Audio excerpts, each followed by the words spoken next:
Ang programang ito ay rated SPG. Striktong patnubay at gabay ng magulang ang kailangan. Maaaring may masiselang tema, lengguwahe, karahasan, sexual, horror o droga na hindi angkop sa mga bata. Natatakot si Zoe sa kanyang mga ginagawa na kung saan talagang dumadalaw sa kanya itong si Don Pepe. Dito na nga talagang nakita siya at naobserbahan siya ni Annalyn na hindi tama ang kanyang ginagawa at dito na nga ay talagang nagalit pa siya dito kay Annalyn sa lahat ng mga ginagawa nito na kung saan hindi naman siya inaano.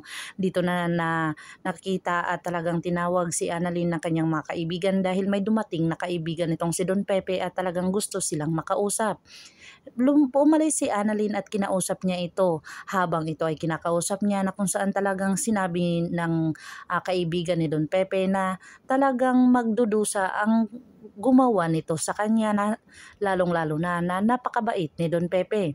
Napatingin siya dito kay Zoe at galit na galit itong si Zoe sa kanila na kung saan inihingi ito ng pasensya ni Annalyn dahil sa mga ginagawa ni Zoe.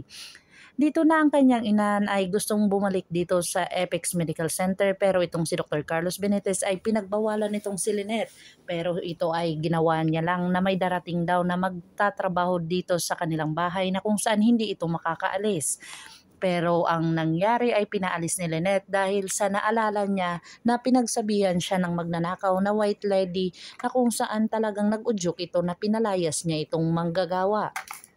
Dito na talaga bumalik si Lynette sa Estridge Medical Center kung saan ayaw niya doong mag-isa sa kanila. Dito na nga natatakot na kung saan may ginawa daw siyang masama habang nag-uusap itong si Dr. Lyndon at Annalyn ay sinabi ni Lynette sa kanila. Dito na ay talagang gustong samahan ni Annalyn itong kanyang ina na kung saan babalik siya dito sa Apex Medical Center. Pero sabi ni Lynette ay wag na lang daw at pupuntahan niya ang kanyang asawa. Dito na nga ay may bisita si Dr. Carlos Benitez na kung saan talagang si Moira at ikinagulat niya ito. Hindi na lang tumawag na kung saan bawal siya doon na makita silang dalawa nag-uusap. Dito na kinompronta ni Moira itong si Dr. Carlos Benitez. Sinabi niya dito kung may kinalaman ba or may ginawa ba dito kay Don Pepe.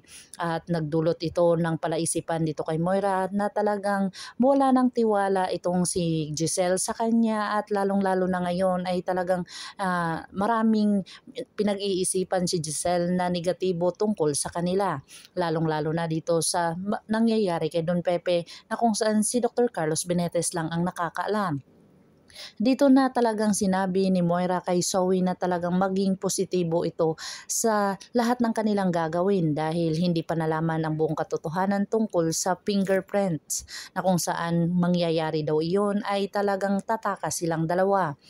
Dito na talaga lumabas ang katotohanan kung saan si Moira ay nakaalam na tungkol sa mga result ng kanilang mga kamay.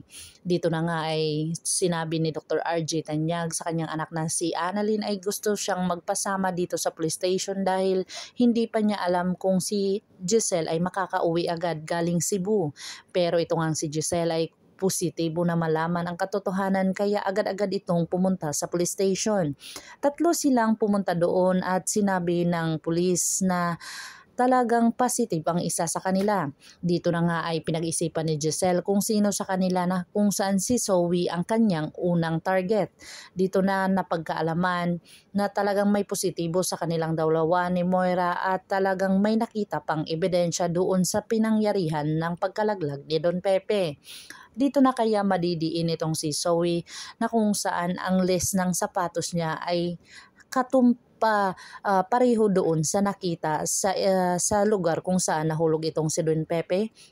O talagang nakita talaga ng katulong nila na ang list ng sapatos ni Zoe ay sira na agad na bago-bago pa ito. Pakakaabangan natin ang mga susunod pa na episode na ito, ang abot kamay na pangarap. If you like my story, please like, share, and subscribe para ma-update po kayo sa mga susunod pa. Yun lamang po at maraming salamat.